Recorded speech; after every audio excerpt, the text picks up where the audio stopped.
다 죽은 줄 알았던 미국 트럼프 전 대통령이 살아났습니다.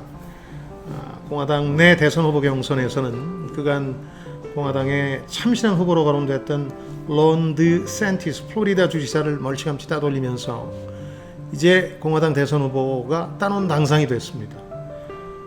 역설적인 건 이 트럼프 전 대통령이 4건의 혐의로 기소되면서 지지율이 더 높아지고 있다는 건데요.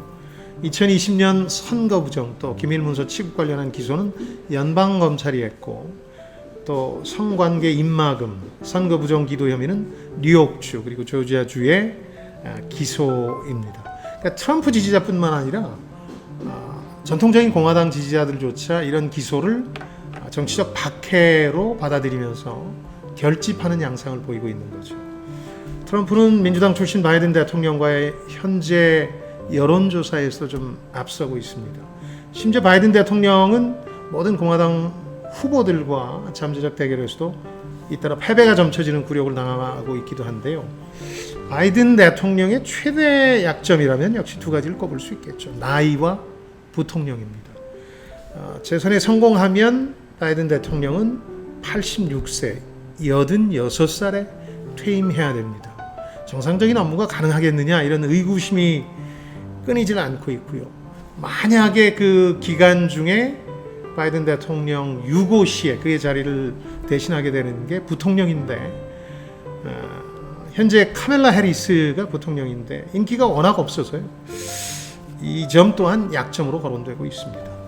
다만 지금 여론조사에서 미국 유권자나 국내 언론들이 의식하지 못하는 면도 있는데 저는 이 점을 좀 짚어볼 필요가 있다고 생각합니다. 두 가지인데요. 첫 번째는 미국 경제가 상상 이상으로 지금 좋습니다. 그러니까 연준의 강도 높은 고금리 정책에도 불구하고 그간 우려됐던 경기 침체의 나락으로 빠지질 않고 있습니다. 물가가 완전히 잡힌 건 아닙니다만 비교적 연착륙에 성공하고 있다고 봐야 되는 거죠. 그래서 폴 크루그만 같은 경제학자들은 미국 경제가 생각보다 좋은데 미국 유권자들이 이걸 제대로 모르는 게 미스테리다 이렇게 설명하고 있는데, 제가 보기에는 유권자들은 경제 지표보다는 당장에 내가 피부로 느끼는 장바구니 물가를 더 신경 쓰는데, 여기에 민감하기 때문에 경제가 괜찮다는 걸 인정해주지 못하고 있는 것 같습니다. 다시 또 유가가 급등하고 있기 때문에 향후의 물가 안정이 이른바 바이드노믹스의 상패를 좌우하는 중요한 변수가 될 것 같고요.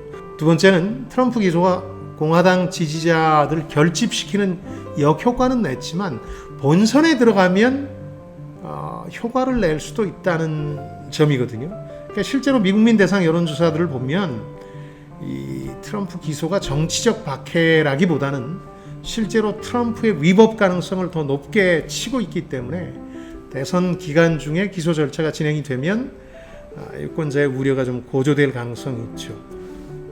그러면 만약에 트럼프가 대통령 당선이 되면 취임하자마자 셀프 사면에서 대통령 업무를 시작해야 되는 거 아니냐 이런 우려인데, 말씀드린 경제에 대한 평가 그리고 대선 국면에서 기소 절차 이 두 가지 변수에 따라서 실제로 바이든 대 트럼프의 대결 결과는 좀 달라질 겁니다.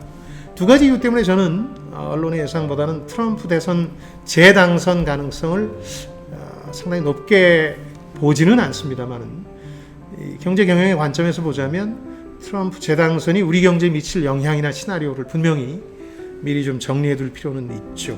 그러니까 트럼프와 바이든의 외교 정책, 좀 좁혀서 대한 정책, 대한국 정책을 살펴볼 필요가 있는데요. 트럼프는 아시다시피 일관된 입장은 없습니다. 그냥 사안별로 미국 혹은 자신의 이해를 가장 앞세우는 편인데, 우리한테 재임 기간 중 가장 인상 깊었던 걸 두 가지 꼽으라면 역시 한미 방위비 분담 요구, 또 김정은과의 협상 정도가 될 수 있겠죠.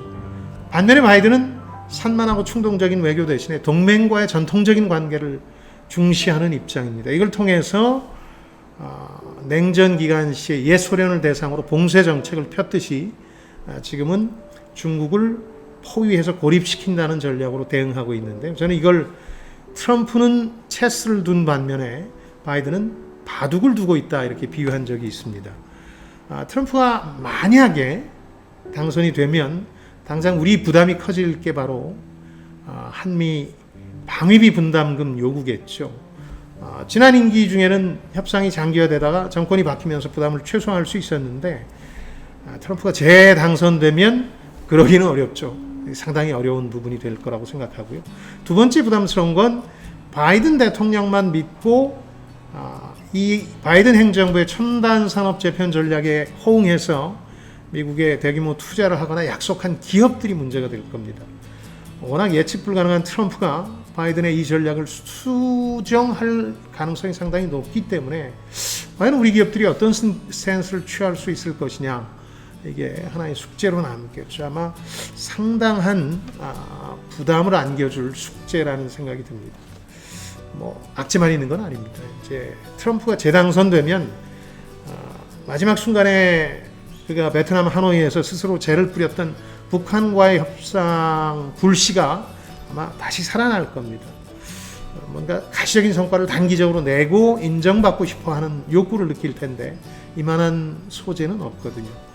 그래서 지금은 워낙 남북관계가 얼어붙고 단 한 발짝도 진전 상황을 보이지 못하고 있고 오히려 전쟁 위험성이 고조되고 있는데 여기에 활로가 생길 계기가 될 수도 있습니다.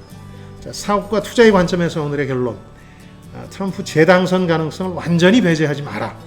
그리고 만일 그 가능성이 점차 현실화되면 기존 미국의 바이든 행정부의 구상을 충실히 따른 우리 사업과 기업에 대한 기대를 조금은 낮춰야 된다. 이렇게 말씀드리겠습니다. 자, 지금까지 김방희였습니다. 저는 여러분들의 성공을 응원합니다.